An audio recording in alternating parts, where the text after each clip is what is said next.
Good day, everyone. This time, we're going to talk about ni Maria Salomea Sklodowska, or famously known as Marie Curie. Marie Curie was born on November 7, 1867 at Warsaw, Poland. Marie Curie was a Polish-born French physicist famous for her work on radioactivity and winning twice a Nobel Prize.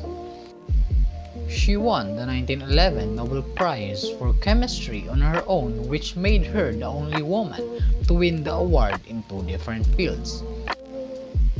From childhood, she was remarkable for her prodigious memory.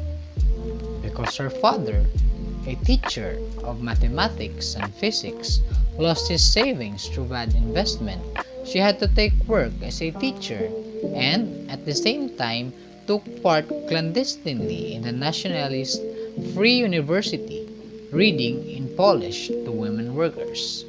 From her earnings, she was able to finance her teacher Bronislawa's medical studies in Paris, with the understanding that Bronislawa would in turn later help her to get her an education.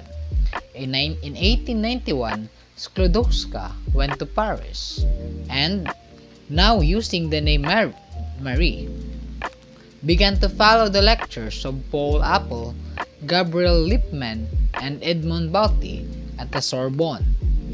There, she met physicists who were already known like Jean Perrin, Charles Moraine, and Amy Cotton. Sklodowska worked far into the night in her student quarters garret and virtually lived on bread and butter and tea. She came first in the license of physical sciences in 1893, and she began to work in Lippmann's research laboratory, and in 1894 was placed second in the license of mathematical sciences. It was in the spring of that year that she met her husband, Pierre Curie. Their marriage marked the start of a partnership that was soon to achieve results of world significance, in particular the discovery of polonium in the summer of 1898 and of radium a few months later, following Henry Becquerel's discovery of a new phenomenon which she later called radioactivity. Marie Curie, looking for a subject for a thesis, decided to find out if the property discovered in uranium was to be found in other matter. Discovered that this was true for thorium and at the same time as J.C. Smith did.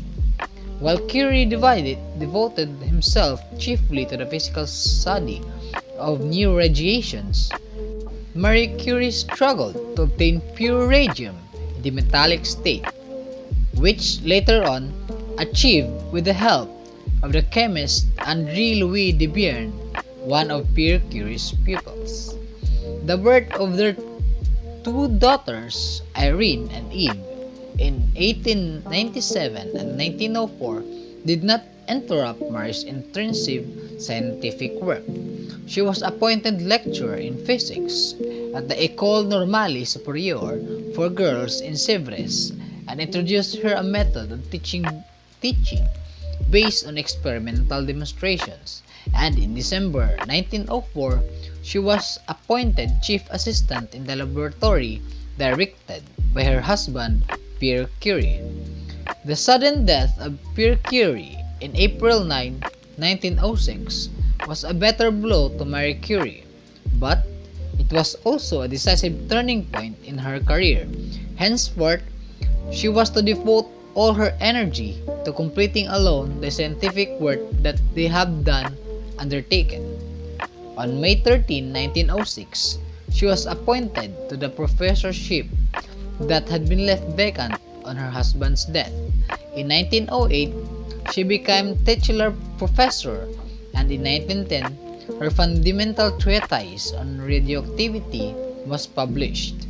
In 1911, she was awarded the Nobel Prize for Chemistry for the isolation of pure radium. In 1914, she saw the completion of the building of the laboratories of Radium Institute, or the Institut de Radium, at the University of Paris. Marie Curie, now at the highest point of her fame, and from 1912 a member of the Academy of Medicine, devoted her researches to the study of chemistry, of radioactive substances, and medical applications of these substances. To sum it all up, Marie Curie lived a life most of us would only dream of. She paved way to various discoveries and shaped the world with her intellect. This is the reason why I choose her to be my topic, because she lived a life that I dream to have. This is John Marvin A. Arienza from BS Ed Science 2D, your caster for today.